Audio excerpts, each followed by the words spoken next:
Vamos a continuar con el tema que estábamos viendo la última semana sobre inmunidades.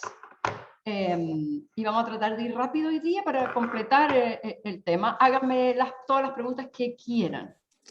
Bien, estábamos entonces viendo inmunidades del Estado. El Estado es el que tiene este beneficio en base al principio de igualdad soberana de los Estados. Y esta inmunidad del Estado irradia hacia los funcionarios del Estado. Y lo que estábamos diciendo en la clase pasada es que hay unos funcionarios que por su característica de desempeñarse normalmente en representación del Estado en el exterior, es decir, fuera del país, gozan de inmunidad, y esas inmunidades han sido codificadas en dos convenciones. La Convención de Viena sobre Relaciones Diplomáticas del año 61 y la Convención de Viena sobre Relaciones Consulares del año 63. Entonces, esas convenciones tienen una regulación, reconocen la inmunidad de estos funcionarios. Además, esas convenciones reconocen algunos derechos de los estados propiamente tal, respecto de las lugares donde funcionan estas representaciones diplomáticas y consulares, es decir, los edificios, las oficinas y los papeles que tienen que ver con el trabajo de esa representación. Existe también la llamada valija diplomática, que permite a un Estado comunicarse con su país acreditante, en una época en que todavía no existía Internet, ven ustedes, entonces las comunicaciones eran por correo tradicional. Entonces, para evitar la interceptación de estos correos existe la valija diplomática, que tiene una serie de prerrogativas como la inviolabilidad, es decir, yo puedo mandar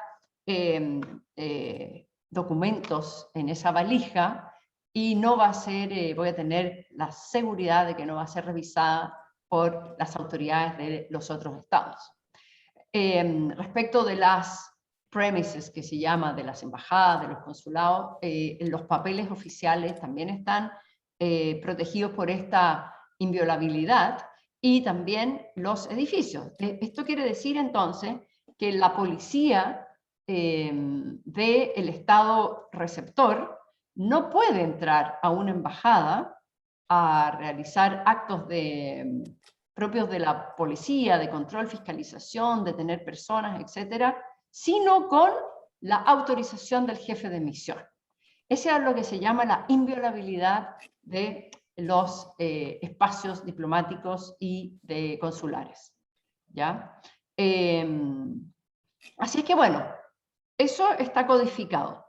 Sin embargo, la inmunidad de jurisdicción de los estados en general no estaba codificada hasta hace un tiempo atrás, y daba lugar a varios problemas.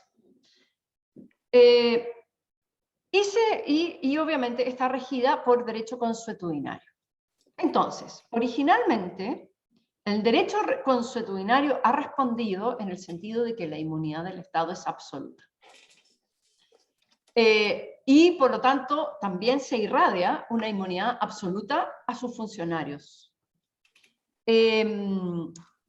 Hasta que comienza en la práctica de los estados a modificarse esta regla de la inmunidad absoluta. ¿Y por qué? ¿Por qué sucede esto? Entonces yo les explicaba en la clase pasada que se empieza a modificar probablemente por una razón de justicia procesal y sustantiva, contractual. Algunos tribunales domésticos, conociendo de casos contractuales, por ejemplo, de incumplimiento de contrato, donde el demandado es un Estado, se dan cuenta que en el contexto de un tratado donde existe igualdad entre las partes contratantes, suena bastante distorsionador que una de esas partes que está en una situación jurídica de igualdad en un contrato privado pueda invocar un privilegio en los tribunales cuando es demandado, que sería el privilegio de la inmunidad. Entonces imagínense un típico contrato compraventa, porque los estados también se comportan como contratantes en muchos casos. Los estados compran mercaderías, los estados a veces venden mercaderías. Lo más normal es que sean compradores, más que vendedores, porque cuando actúan como vendedores muchas veces actúan a través de empresas, aunque sean empresas estatales, pero de empresas. Por ejemplo, el cobre. Quien vende cobre a nombre del Estado de Chile es Codelco. Es una empresa, entonces pasa a ser una empresa estatal. Es más difícil que pueda invocar inmunidad del Estado. Los estados también muchas veces celebran contratos con bancos, porque los estados, como cualquier sujeto, tienen bienes y tienen que manejarlos y tienen que invertirlos también. Ustedes ven, Chile, como cualquier otro país, tiene cuentas bancarias en estados extranjeros. Así que ahí es un cuentacorrentista más, podría así decirlo. Los estados también ponen bonos en el mercado internacional. ¿Qué quiere decir eso? Son papeles de deuda, por lo cual los estados reciben dinero, ¿verdad? Pongo un bono soberano por no sé cuántos millones de dólares. ¿Quién compra esos bonos soberanos? Es una inversión. Bueno, privados normalmente, que están invirtiendo su dinero porque esos bonos pagan interés. ¿Y quién es el obligado a pagar? El Estado que los emite. Entonces, el Estado se está moviendo en el mercado financiero. La pregunta es, en todos esos contratos, ¿qué pasa cuando hay un incumplimiento? Cuando una de las partes alega que el otro ha incumplido, que el Estado ha incumplido.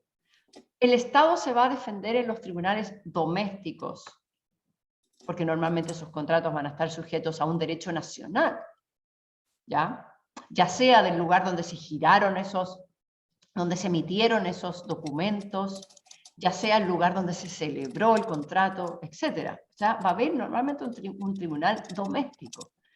¿Va a poder el Estado invocar inmunidad y defenderse? Se produce, como ustedes ven, un desbalance con el privado, porque el privado no tiene ese mismo privilegio. Entonces lo que empezó a ocurrir en la práctica es que tribunales de estados, es decir, tribunales domésticos, comenzaron a levantar la inmunidad, a no reconocer la inmunidad. Entonces, fíjense ustedes que es bien interesante cómo se desarrolla esto. Primero, porque la práctica relevante es una práctica en la que comienzan a actuar los tribunales. No el Poder Ejecutivo ni el Poder Legislativo de los respectivos estados, los tribunales. Y entonces es una práctica bastante, podríamos decir, autónoma. Porque si en los países respectivos el Poder Judicial es independiente, no está recibiendo una orden ni del Ejecutivo ni del Legislativo para decidir, como tribunal, levantar la inmunidad. Así que es una práctica bastante, podríamos decir, autónoma y autodada por los tribunales. Y aquí, ¿se acuerdan cuando vimos fuentes del derecho y vimos costumbres y dijimos, bueno, ¿qué prácticas de los estados son relevantes? Entonces dijimos, bueno, obviamente los actos de la administración, porque normalmente la administración conduce a las relaciones internacionales, pero también dijimos, los actos del legislativo, las leyes, etc. Y también dijimos, y los jueces, y aquí es una de las instancias en que la práctica de los jueces es la relevante. Entonces estos jueces necesitaron construir una teoría para justificar por qué van a levantar la inmunidad, por qué no le van a reconocer la inmunidad a los estados, aun cuando hay una regla. Entonces, una posibilidad es que los tribunales hubieran dicho, mire, ¿sabe qué más? Yo no reconozco esa regla, o yo no reconozco el derecho consuetudinario. Ese podría haber sido un argumento, pero es un argumento un poco radical. Es un argumento, además, en el que probablemente el Estado que va a estar como demandado va a alegar incumplimiento del derecho internacional. va a decir, oiga, aquí hay un juez que simplemente no le interesa el derecho internacional y lo viola. Así que los jueces domésticos fueron más inteligentes y dijeron, bueno, hay que hacer una teoría, porque en el fondo yo no puedo como juez decir voy a violar el derecho internacional, ¿verdad? Aunque lo estuvieran haciendo. Así es que la teoría fue la siguiente. En la teoría, los jueces domésticos se preguntaron por el fundamento de la inmunidad. El fundamento de la inmunidad es la igualdad soberana entre los estados. Es decir, un estado no puede ser juzgado por los tribunales de otro estado porque con eso se estaría violando la igualdad soberana, ya que los tribunales de un soberano estarían juzgando los actos de otro soberano. Entonces, los tribunales dijeron, entonces lo importante es que, para reconocer la inmunidad, el Estado esté actuando como soberano. Y aquí yo puedo hacer una distinción. Los estados, claro, son soberanos y muchas veces actúan como soberanos. ¿Qué significa actuar como soberano? Bueno, dictar leyes, dictar decretos, ¿verdad? Es decir, tomar medidas que solo el Estado puede tomar, arrestar gente, declarar la guerra, etc. Pero el Estado también muchas veces actúa como privado. El Estado vende y compra cosas. Y para hacer eso, para hacer esos actos, no necesita ser Estado, porque cualquiera de nosotros lo puede hacer. Yo puedo, ¿verdad?, comprar cobre, vender cobre. Yo puedo comprar mercaderías varias a través de contratos internacionales. Yo puedo ser un inversionista que negocia con papeles de deuda internacionales. Si yo tengo una empresa grande, puede emitir bonos de deuda para poder capitalizar y venderlos en la bolsa en Nueva York. Así es que el Estado tiene dos caras. Y ahí los tribunales nacionales hicieron una distinción.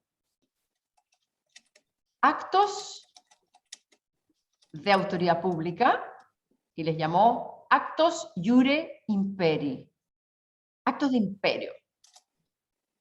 Eso solo los puede hacer un Estado. Pero también hay actos de gestión, y a eso les llamó actos iure gestionis. Y eso los puede hacer cualquiera, un Estado o un privado. De hecho, cuando el Estado realiza estos actos iure imperi, está actuando como privado.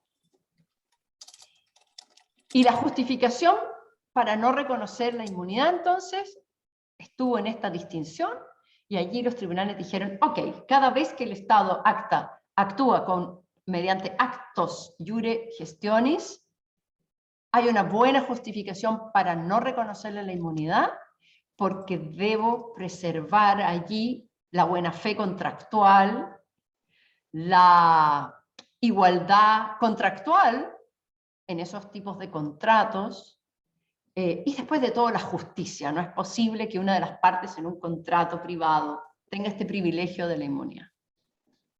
Bien, súper bien, fantástico. El problema es qué criterios voy a aplicar para distinguir actos iure imperi y actos iure gestionis cuando la situación no es tan evidente. Hay muchas situaciones no evidentes. Entonces uno puede decir, bueno, el Estado compra mercaderías, eso es un contrato privado. Perfecto, pero si el Estado compra armas, bueno, ¿cualquiera puede comprar armas? Si el Estado compra misiles nucleares, ¿cualquiera puede comprarse un misil nuclear? Es un contrato de compra-venta, pero un contrato muy regulado y un mercado muy restringido, ¿verdad? El Estado compra también uniformes militares, zapatos militares para sus fuerzas armadas. ¿Es como cualquier contrato de compra-venta? El Estado celebra contratos de trabajo. Como ustedes ven, hay múltiples contratos de trabajo que el Estado puede celebrar en el extranjero. De hecho, en las embajadas hay personal que está bajo contrato de trabajo y no son funcionarios públicos, normalmente son ciudadanos del lugar, ¿verdad? Se necesitan secretarias, se necesita un gerente que pueda administrar la embajada, se necesitan choferes, se necesitan guardias de seguridad. Entonces, esos contratos de trabajo, el Estado está actuando como cualquier empleador. Así es que hay múltiples situaciones más complicadas, donde no es fácil a veces hacer la distinción iure gestionis, iure imperi, porque el Estado puede invocar algún elemento que hace que ese contrato se parezca más a un acto, la celebración de ese contrato se parezca más a un acto de autoridad que a un acto simplemente contractual privado. Si yo contrato, por ejemplo, yo puedo contratar un experto en la embajada para que me asesore en temas bastante confidenciales, donde el Estado tiene que asesorarse para celebrar un tratado con otro Estado. Esa asesoría no es la misma asesoría de una empresa privada. Entonces el Estado podría tratar de hacer un argumento de que el acto está más vinculado con el iure imperi que con el iure gestionis. Entonces, en vista de que hay un área gris, es necesario traer criterios adicionales. Y porque hay un área gris, se decidió tratar de codificar este tema con reglas. Y ustedes pueden buscar en Internet un tratado que las Naciones Unidas ha elaborado, pero que todavía no entra en vigor. Así como en algún momento se elaboró la Convención de Viena sobre relaciones diplomáticas y la Convención de Viena sobre relaciones consulares, Naciones Unidas, la Comisión de Derecho Internacional, dijo, bueno, sería bueno tratar de codificar y regular, desarrollar progresivamente también este tema de la distinción actos iure imperi, actos iure gestionis, porque hay mucho enredo. Y esa es la Convención de Naciones Unidas sobre las inmunidades jurisdiccionales de los estados y sus bienes del año 2004, y ustedes la pueden buscar en Internet. No ha entrado en vigor, como les digo, porque necesita, creo que como 30 estados parte, y todavía no tiene los 30 estados parte. Ahora, esa convención, probablemente sus reglas, no todas pueden ser vistas como codificación, porque a lo mejor la práctica no es muy uniforme en estas materias. Así es que tiene mucho de desarrollo progresivo. Y lo que dicen los críticos de esta convención, dicen que puede no ser bueno que la convención entre en vigor, porque va a pasar una cosa. Una vez que un tratado codificador entra en vigor, los estados que lo ratifican empiezan a estar vinculados por ese tratado porque lo ratificaron como partes de un tratado.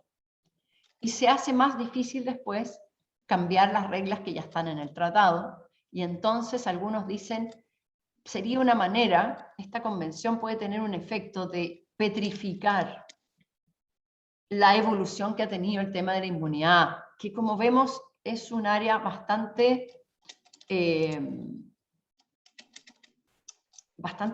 flexible, que ha mostrado esa flexibilidad evolucionando rápidamente. Sí, algunos dicen, si entra en vigor esta convención, probablemente se va a parar el desarrollo que ha tenido el tema de la inmunidad, y que finalmente son desarrollos que han tenido que ver con solucionar problemas reales. Entonces puede ser contraproducente. Entonces tiene sus detractores esta convención. No a todos les gustan las reglas que hay allí. Y básicamente esta convención señala muchas instancias en que se puede no reconocer la inmunidad, en que no hay inmunidad, básicamente en general en materia de contratos comerciales y en general en materia de contratos laborales.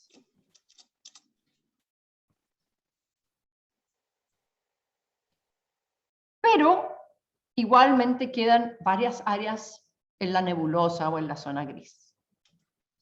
Ahora yo les quiero contar un caso, porque involucra a Chile, interesante, sobre el tema de la inmunidad restringida. Este caso se llama el caso del primer congreso del partido. Es un caso de los años 80, las sentencias del año 81, es una sentencia del Reino Unido, de la House of Lords. Y es un caso contractual, ¿ya? Es un caso en que una de las partes del contrato demanda a la otra parte por incumplimiento de contrato. Y es un caso que tiene que ver con Chile, entonces por eso yo lo consideré interesante para que ampliar su visión y porque además es un caso muy atingente al tema de la inmunidad. Bien, el caso del primer congreso del partido, bueno, tiene un nombre rarísimo, ¿no? ¿Qué es esto del primer congreso del partido? ¿De qué partido? Bueno, obviamente que el Partido Comunista, ¿ya? ¿Y qué es? Bueno, fíjense ustedes, el primer congreso del partido, el caso del primer congreso del partido es el nombre de un buque, de un barco.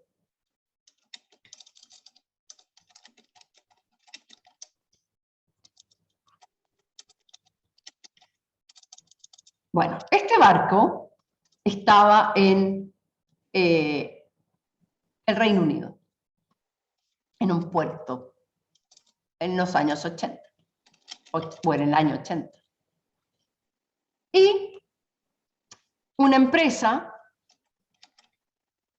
que tiene los derechos litigiosos sobre un contrato no cumplido, contrato viejo no cumplido, demanda por el incumplimiento de ese contrato y pide una medida precautoria sobre ese buque, que es cubano. Entonces, alega que Cuba no ha cumplido un contrato. Y entonces, para pagarse por ese incumplimiento, pide el embargo sobre el buque. Y surge el tema de la inmunidad. Entonces Cuba alega inmunidad como Estado, dueño del buque. O sea, o dice, ese buque es un buque que le pertenece al Estado, no puede ser embargado. Esto llega hasta la House of Lords y tiene que, ¿verdad?, dictar sentencia y elabora entonces unos argumentos para ver si va a dar lugar o no a que se embargue y se remate el buque para pagar esta deuda. ¿Dónde surgió la deuda? Y aquí viene Chile, porque ahora Chile, ustedes se preguntarán qué tiene que ver con esto. Bueno, los hechos relevantes, ocurrieron en el año 73. Chile, el Estado de Chile, celebró un contrato con Cuba, o antes del 73, ¿ok? 71. Celebra un contrato con Cuba de compraventa de azúcar. Entonces había un gobierno socialista en Chile, del presidente Salvador Allende, y hay un gobierno socialista o comunista en verdad, en Cuba. Se celebra este contrato. Los términos del contrato deben haber sido muy favorables a Chile. Esto es una ayuda probablemente del Estado cubano al Estado chileno. Por tanto, no debe haber sido un precio comercial, debe haber sido un precio mucho más bajo. Y vienen 2 buques con el cargamento de azúcar.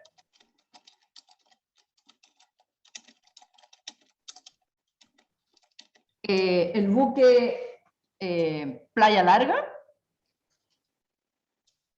y el buque Marble Islands.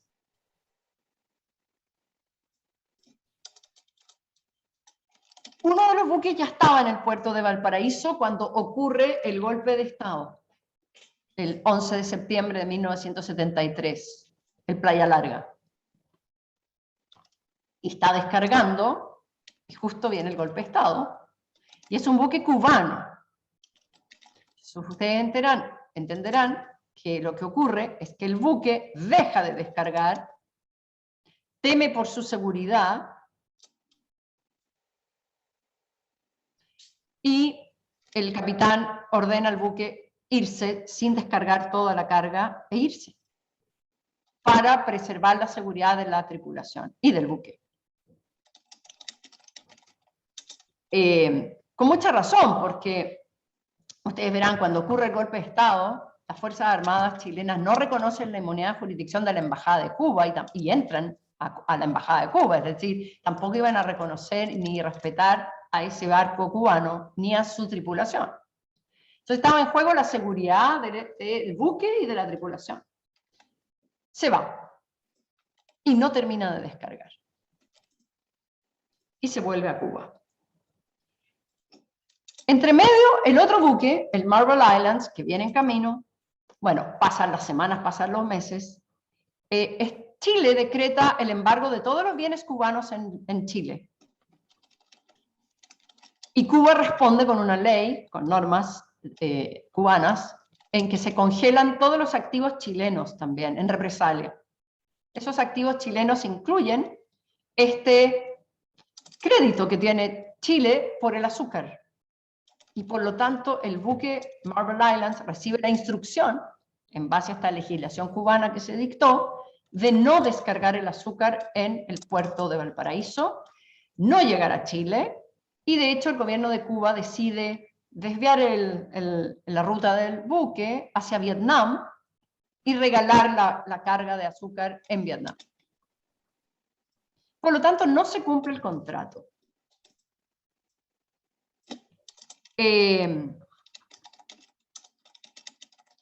La empresa, que antes era una empresa pública, que era la que iba a recibir el azúcar, que era la empresa Yansa, ¿verdad? Luego se privatiza y, bueno, están los derechos sobre este contrato, y de ahí viene la demanda 10 años después, o 7 años después, en Londres. Y Cuba alega inmunidad. Y la House of Lords tiene entonces una excelente oportunidad para elaborar la doctrina y la distinción entre actos iure imperi y actos iure gestione. Y lo que señala es lo siguiente.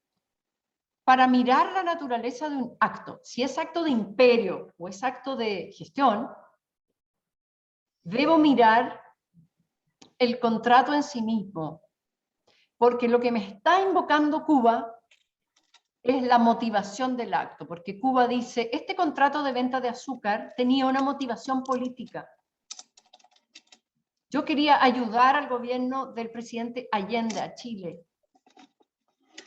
Si no, no habría celebrado ese contrato con un precio del azúcar mucho menor al precio de mercado. Entonces hay una motivación política. Y el tribunal, la House of Lords, dice, no importa la motivación política, yo debo mirar el contrato en sí mismo, la naturaleza del contrato en sí mismo. ¿Es un contrato comercial? ¿Qué criterios voy a mirar para determinar si es un contrato comercial?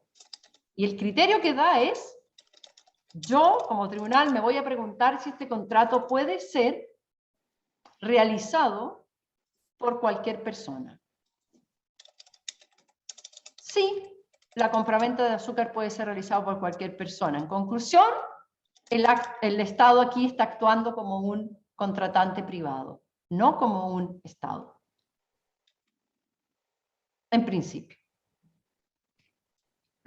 Ahora, esa es la celebración del contrato, ¿ven ustedes? Sí, el Estado de Cuba en la celebración del contrato actuó como cualquier privado puede actuar. Sin embargo, aquí tenemos una línea de tiempo también. Está desde el momento de celebración del contrato, pero también está el momento del incumplimiento del contrato. Entonces, Cuba le pide también a la House of Lords que mire todo el periodo, desde la celebración hasta el incumplimiento. Y el tribunal señala que aquí va a ser una distinción entre los dos buques. Entonces dice, a ver, cuando el Playa Larga, el capitán del Playa Larga, decidió salir, antes de terminar la descarga, salir de Chile, escapar. Esa decisión también es parte de un acto que podría haber hecho cualquier privado. Pero con el Marble Islands es distinto, porque Marble Islands recibió una instrucción del gobierno de Cuba en base a una ley de congelamiento de fondos o congelamiento de los intereses comerciales de Chile. Entonces, del Marble Islands, de la carga del Marble Islands, yo voy a señalar que no puedo juzgar ese incumplimiento porque ese incumplimiento se realizó en base a una ley. Y yo no puedo juzgar una ley de otro país, porque es un acto iure imperi. Bien, por eso el caso del primer congreso del partido es un caso bien interesante. No resuelve todas las dudas, pero por lo menos nos señala que un tribunal doméstico, cuando tenga que enfrentarse a esta inmunidad restringida, esta regla de la inmunidad restringida, va a tener que hacer estas distinciones y elaborar estas argumentaciones. Gabriel, tienes una pregunta. Sí, quería preguntar si al estar como privado, este primer buque, que no me acuerdo el nombre, Playa Larga creo que era, no puede alegar estado de necesidad, porque al final no se fue porque quiso cumplir el contrato, sino que porque si seguía ahí, los iban a matar a todos o lo iban a tomar detenido. Bueno, el tema que puede, como cualquier contratante, puede alegar el estado de necesidad, pero va a depender de la legislación que está conociendo el incumplimiento de este contrato, si se acepta o no se acepta el estado de necesidad como defensa. ¿Ya? Es muy probable que no se acepte el estado de necesidad como defensa contractual. Muchas veces se usa el estado de necesidad en materia penal, ¿ya? Pero no contractual. Es decir, tú puedes estar en un estado de necesidad, incumplir, pero vas a tener que indemnizar. Entonces, sobre todo entre dos contratantes, no estamos hablando aquí de que alguien se robó una manzana porque tenía hambre y dijo estado de necesidad, yo no soy responsable del delito, ¿verdad?, de hurto, pero es distinto, en materia contractual es difícil un estado de necesidad que sea aceptado. Bien. Ahora, ¿qué más ha pasado en el tema de la inmunidad en el mundo, ¿verdad? Con el tema de la inmunidad restringida. Ya sabemos entonces que hay un desarrollo en el tema de que no hay inmunidad en materia contractual cuando el Estado actúa como un contratante privado. Pero sí hay inmunidad con los actos iure imperi. Pero el mundo nos ha demostrado hoy día que existen buenas justificaciones también para no reconocer la inmunidad iure imperi en algunos casos. ¿Y cuáles son esos casos? Los casos de crímenes contra la humanidad. Entonces, ha habido un desarrollo a partir de los, yo diría, de los años 80, finales de los 80 en adelante, de juzgar o querer juzgar en tribunales domésticos a funcionarios por crímenes contra la humanidad. Pensemos ahora en el tema esto de los crímenes contra la humanidad. Los crímenes contra la humanidad ya sabemos cuáles son: genocidio, tortura, incitación al odio, crímenes de guerra, etc. Y hay un funcionario público que los comete. Claro, ese funcionario normalmente no va, bueno, está sujeto a la ley penal del Estado del territorio, pero normalmente como este funcionario probablemente ha actuado en el ámbito, en el contexto de una violación sistemática de derechos humanos cometida por el propio Estado contra su población, en el marco de una dictadura, en el marco de una guerra civil, es muy probable que esa persona no sea juzgado por la ley del territorio. Sobre todo si no cambia el gobierno. Si cambia el gobierno, sucede a veces que el gobierno entrante juzga a los mandamases del gobierno anterior por crímenes contra la humanidad. Pero cuando estas dictaduras se extienden en el tiempo, no ocurre así. Entonces la pregunta es si se los podría juzgar en otros países, y como ustedes ven ahí viene el tema de la jurisdicción universal. Entonces, otros países podrían tener jurisdicción para juzgar estos delitos en base al principio o el título de la jurisdicción universal. Es decir, da lo mismo que el delito se haya cometido en otro territorio, por este extranjero y contra extranjeros. De tal manera, entonces, que no exista refugio para estos violadores de derechos humanos. Que no exista un safe haven para violadores de derechos humanos, torturadores, genocidas, etc.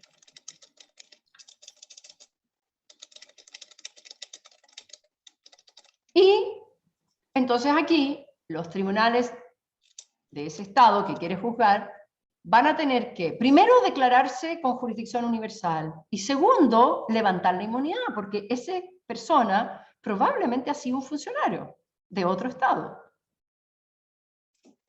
¿Y qué es lo que vemos? Vemos una práctica reciente de levantar la inmunidad. Y estos casos se han dado, fíjense ustedes, con funcionarios bastante conspicuos. No con el portero de la cárcel, no con el portero del campo de concentración en general, sino con jefes de Estado. Entonces, el caso Pinochet se inserta en esta evolución y en esta nueva práctica. Precisamente en el caso Pinochet tenemos lo siguiente. Pinochet, ustedes saben, llega a Londres porque se va a operar de la columna. Se opera, de hecho, de la columna, está convaleciente en un hospital en Londres. The London Clinic. Y ya les dije que de ahí viene el nombre del diario The Clinic, ¿ya? Que justamente ocurre en ese momento porque en las fotos se ve la puerta del hospital y dice The Clinic. Y de ahí viene el título de este periódico, de este semanario que se publica en Chile. Bueno, The Clinic, o sea, caso Pinochet, el Reino Unido y España, ambos basan su jurisdicción, los tribunales de estos países, basan su jurisdicción en el principio de jurisdicción extraterritorial. Es decir, se puede conocer de estos delitos aunque la persona juzgada es de nacionalidad chilena, las víctimas son chilenos y el delito se cometió en Chile. Entonces, no hay ningún punto de contacto entre España, no hay ningún punto de contacto con el Reino Unido. pero ambos estados invocan el principio de jurisdicción extraterritorial. Sin embargo, ese es el tema de jurisdicción. Lo primero que un tribunal tiene que determinar es: ¿tengo jurisdicción? Ahora, ¿qué es lo que dicen los abogados de Pinochet? Bueno, si bien, ok, le voy a reconocer la jurisdicción, pero esa jurisdicción tiene un límite. ¿Cuál es el límite? La inmunidad. ¿Por qué la inmunidad? El argumento va así. Esa tortura, esos homicidios, esos asesinatos fueron realizados por el general Pinochet cuando era jefe de Estado, en el marco de una política del Estado. Por lo tanto, no son actos de él como un privado. No es que en un arranque de rabia se le ocurrió torturar a sus enemigos privados. No. Esto fue una política de Estado de perseguir y asesinar a los enemigos políticos de esa dictadura. Entonces fue un acto de Estado. No es privado. Si fuera privado, el funcionario público no se puede amparar en la inmunidad. Por ejemplo, en un ataque de celos, el jefe de Estado mata al amante de su mujer y comete un acto de violencia y un crimen. Pero bueno, eso no es una política de Estado. No es un acto iure imperi. Pero asesinar a los enemigos políticos, mandar a usar el aparato del Estado con estos fines políticos, criminales políticos, es un acto del Estado. Entonces, bajo la teoría tradicional de la inmunidad, sí, efectivamente la tortura, el asesinato cometido en el contexto de una dictadura por un Estado es un acto iure imperi.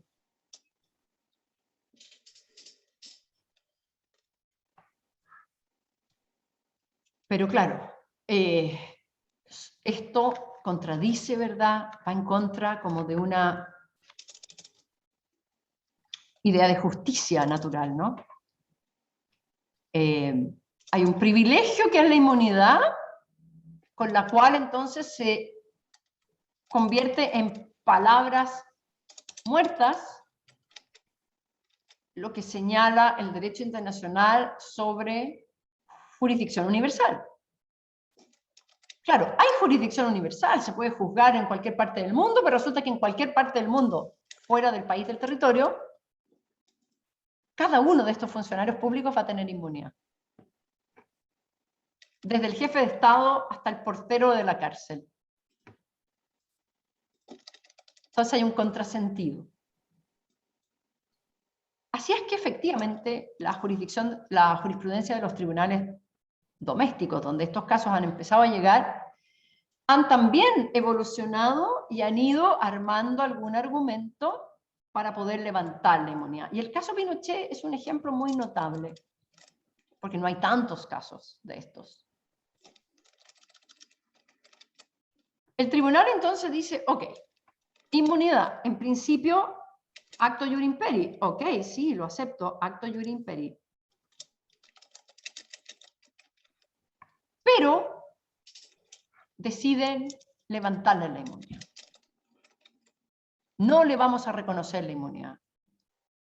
Y como estos son decisiones, son prácticas de los tribunales domésticos de los estados, que están elaborando, como ustedes ven, son instancias de práctica nueva. No hay 100 casos de levantamiento de inmunidad. No, algunas personas dicen, bueno, en el año 99, que es la sentencia del caso Pinochet, todavía no está asentada la norma consuetudinaria. Estamos en una costumbre emergente probablemente. Entonces esos tribunales domésticos están haciendo los argumentos. Y por eso en el caso de la sentencia del caso Pinochet, la House of Lords tiene 4 argumentos posibles, porque cada lord da su argumento.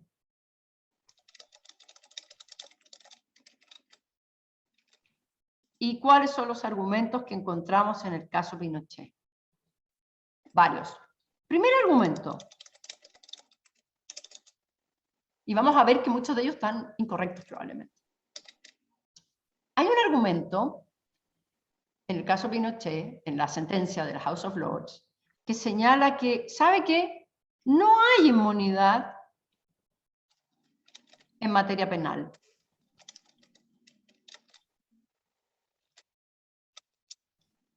Bueno, pero eso es falso, porque sabemos que hay una inmunidad absoluta para todo tipo de actos criminales y civiles, y etcétera, cuando el acto del Estado es iure imperi. Eso es lo que exige la teoría de la igualdad soberana entre los Estados. Así que no es verdad que no haya inmunidad por actos penales, o sea, por crímenes. Ya lo pudimos ver en el tema de los diplomáticos. Los diplomáticos tienen inmunidad absoluta, incluido penal, por actos que están sancionados por normas penales. Bueno, hay otro argumento que es que es el argumento del Lord Brown Wilkinson. El argumento de Lord Brown Wilkinson señala que la propia Convención contra la Tortura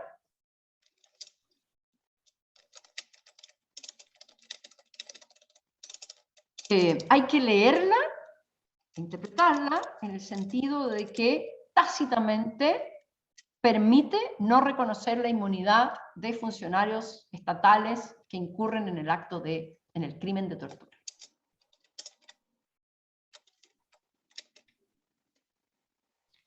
Voy a volver a ese argumento en un ratito. Y el otro argumento que hay es que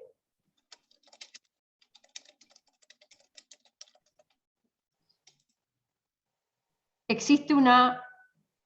Bueno, antes de ese, voy a decir, el otro argumento es el argumento de jus cogens,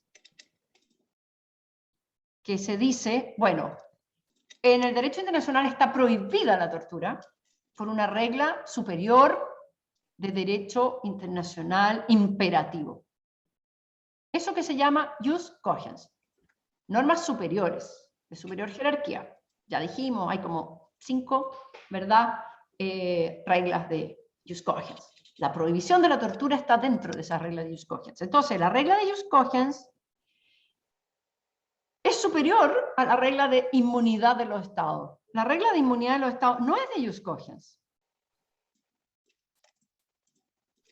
De hecho, se puede renunciar a la inmunidad, pero no se puede renunciar a la prohibición de la tortura.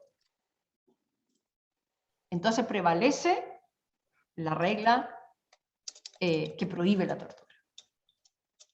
Bueno, ese es un tercer argumento, pero en un ratito les voy a explicar que yo creo que está equivocado ese argumento. No porque no exista una regla de jus cogens que prohíbe la tortura. Efectivamente hay una regla de jus cogens que prohíbe la tortura.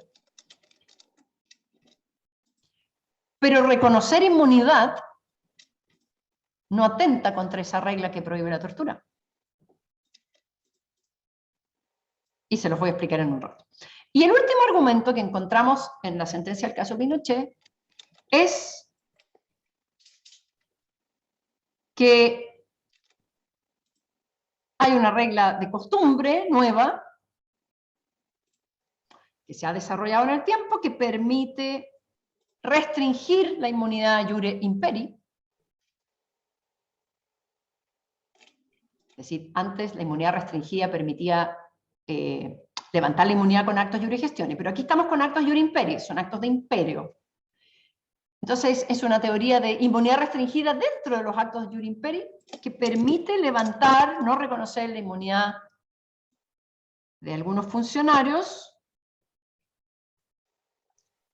pero no de todos los funcionarios, sino que de los funcionarios que ya han dejado de serlo, de los exfuncionarios. Entonces, que hay una costumbre para levantar la inmunidad de exfuncionarios. Esos son los 4 argumentos que están en el caso Pinochet. Primero, de que no hay inmunidad en materia penal es incorrecto. La inmunidad se aplica a todo tipo de actos. No hay ninguna costumbre que permita levantar la inmunidad en casos penales. Al contrario, tiene todo sentido la inmunidad para casos penales, precisamente. El segundo argumento es súper interesante. Es el argumento de Lord Brown Wilkinson, que señala que lo que hay que hacer en este caso es hacer una lectura de la Convención contra la Tortura. Chile, el Reino Unido y España son todos estados parte de la Convención contra la Tortura. La Convención contra la Tortura prohíbe la tortura y define la tortura como un acto de funcionario público que consiste en infligir dolor, sufrimiento, como una forma de castigar a una persona, a su familia, con un fin político, como castigo o para sacarle información. Eso es la tortura. Es interesante porque en la Convención contra la Tortura el sujeto activo del delito es siempre un funcionario público. Y entonces la Convención contra la Tortura pretende y exige que todos los estados prevengan la tortura, que no se cometa tortura. Y su objetivo también es obligar a los estados a juzgar y castigar la tortura. Y para esos efectos permite la jurisdicción extraterritorial. Es más, en algunos casos obliga a la jurisdicción extraterritorial y además tiene una regla general de autorización de jurisdicción extraterritorial, sin obligación, pero como que cualquier estado puede juzgarlos. Entonces Lord Brown Wilkinson dice, perfecto, entonces, el objetivo de la Convención contra la Tortura es que no haya un safe haven para los torturadores, que no encuentren refugio en ninguna parte del mundo, que puedan ser juzgados en cualquier parte del mundo. Pero ese objetivo se vería frustrado si el torturador puede invocar inmunidad. Así que tengo que leer la Convención como si admitiera levantar, en algunos casos, desconocer la inmunidad. Pero, por otro lado, yo sé que en derecho internacional consuetudinario existe una inmunidad muy general para los estados y para los funcionarios del Estado por actos iure imperi, y la tortura cometida en el marco de una dictadura, de un gobierno opresor, de una guerra civil, etcétera, va a ser un acto estatal. Entonces va a ser iure imperi. Así es que, ¿cómo equilibro estas dos normas? Voy a hacer una lectura de la Convención en el entendido que la Convención ha querido que se levanten por lo menos algunas inmunidades, probablemente no todas. Y ahí hace la distinción entre funcionarios en ejercicio y exfuncionarios. En derecho, en materia de inmunidades, los funcionarios en ejercicio tienen una inmunidad, que es la inmunidad del Estado, en razón de su cargo y mientras ejercen el cargo. ¿Qué pasa cuando ese funcionario deja de ser funcionario? Siguen cubiertos con inmunidad, pero no su persona. Antes es su persona como funcionarios. Pero cuando dejan de ser funcionarios, el acto que realizaron como funcionario, cuando eran funcionarios, el acto va a seguir estando protegido por inmunidad. Entonces hay una inmunidad ratione persona para los funcionarios en ejercicio. Y hay una inmunidad ratione materia, no ya para la persona del funcionario, para el acto. Entonces, en el caso de Pinochet, estamos frente a un exfuncionario y el acto es el que está protegido por inmunidad. La tortura cometida entre el año 73 y el año 80, que es el periodo que o 88, que es el periodo que abarca la investigación del juez Garzón, es un acto cometido por Pinochet, pero es un acto de Chile. Entonces, el Estado de Chile. Entonces, aunque Pinochet deje de ser funcionario, el acto va a seguir estando protegido con inmunidad. Entonces, allí Brown Wilkinson dice, esa inmunidad, porque no puedo levantar todas las inmunidades, porque el texto de la convención no lo dice, pero voy a hacer una lectura teleológica en base al objetivo que quiere cumplir la convención. Para que la convención pueda lograr su objetivo, alguna inmunidad tengo que desconocer. Solamente voy a desconocer la inmunidad ragione materia, la del acto. Por eso hoy día, fíjense ustedes, si viene aquí, si hubiera venido el presidente Obama a Chile, cuando era presidente de los Estados Unidos, les aseguro que habría muchos manifestantes señalándose, o sea, manifestándose contra Obama, ¿verdad? ¿Por qué? A mí me cae muy bien Obama como presidente, ¿verdad? Admirable todo. Claro, pero está el tema de que durante Obama siguió existiendo Guantánamo y por lo tanto siguió habiendo tortura. ¿Podría juzgarse al presidente de los Estados Unidos penalmente? Entonces, con la teoría esta distinción, actos ragione materia, actos ragione persona, Obama como presidente en ejercicio habría estado protegido por la inmunidad ragione persona, absoluta. Así es que, por eso es tan interesante este caso, ¿no? Bien, ese es uno de los argumentos. El otro argumento es el jus cogens. El argumento del jus cogens yo creo que no sirve, porque estamos frente a normas que se mueven en espacios distintos. La inmunidad de jurisdicción no es una regla que derogue la regla de jus cogens que prohíbe la tortura. Hay una regla de jus cogens que prohíbe la tortura. ¿Qué es lo que dice la regla de jus cogens? Que no se puede derogar, que no se puede contratar en contra. O sea, yo no puedo celebrar un contrato, un tratado con otro Estado diciendo, oye, entre nosotros vamos a torturar a nuestra población. No admite acuerdo en contrario. No pueden los Estados convertir en lícita la tortura. Pero otra cosa es el ejercicio de la jurisdicción penal. Por ejemplo, Chile no tiene jurisdicción penal extraterritorial contra la tortura, en principio. Salvo que uno lea el COT, esa parte donde dice los delitos establecidos en tratados internacionales. Pero perfectamente pueden haber países, ¿verdad?, que digan, yo no tengo jurisdicción penal extraterritorial contra la tortura. Mire, escasamente mis tribunales funcionan dentro de mi país, no tengo ni los medios,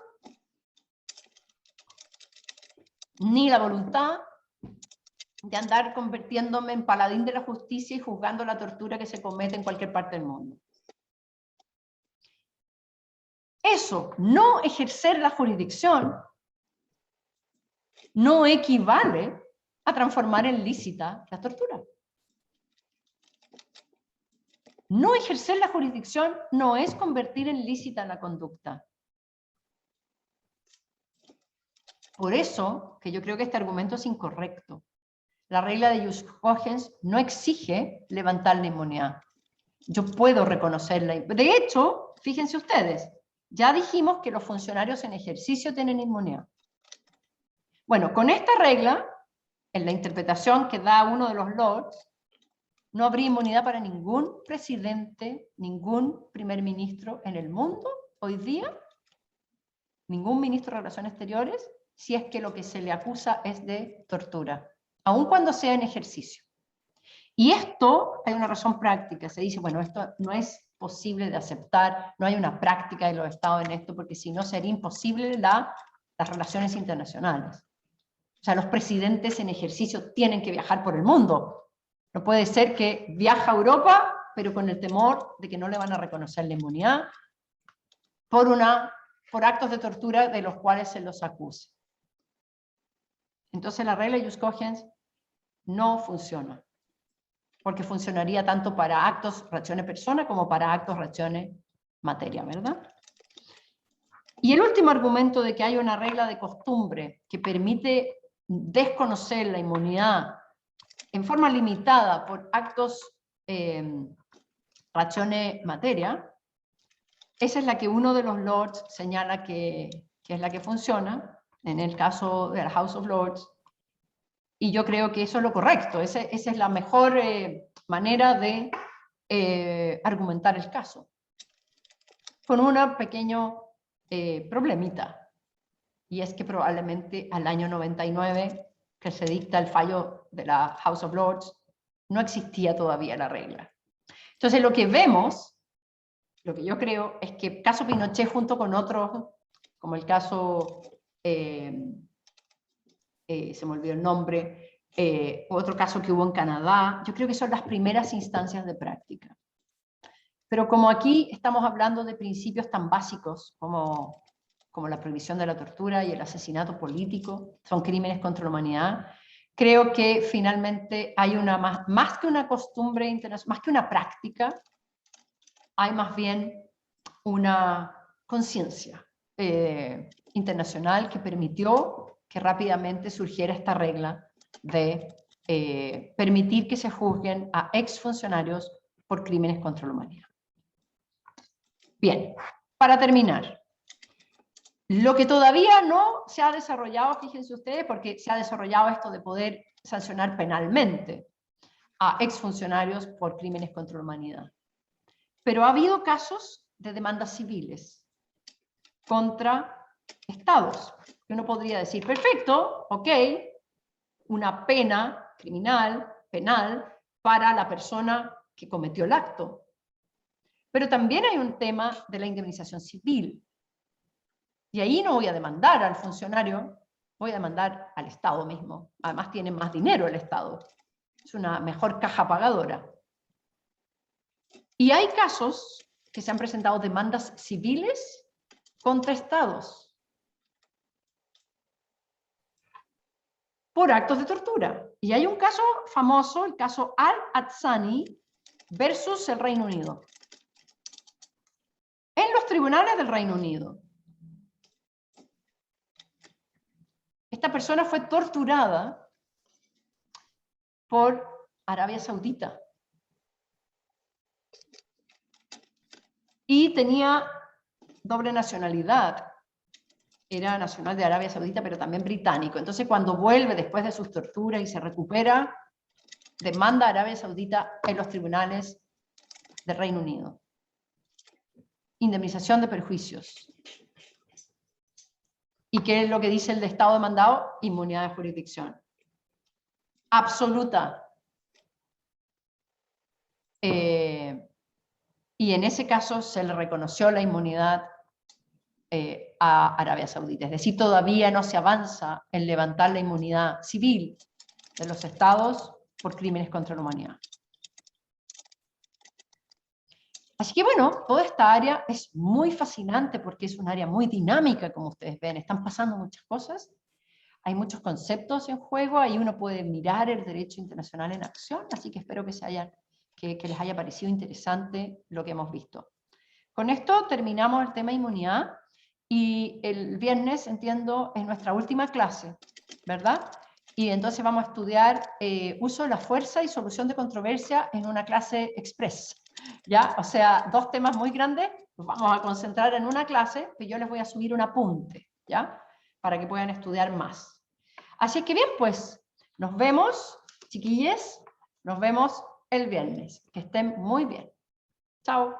Chao, profesora. Profe, Profe, que esté profesora. bien. Profe, gracias. Profe, gracias. Muchas gracias. Los que han tenido preguntas, el viernes me las hacen a principio de la clase. Chao.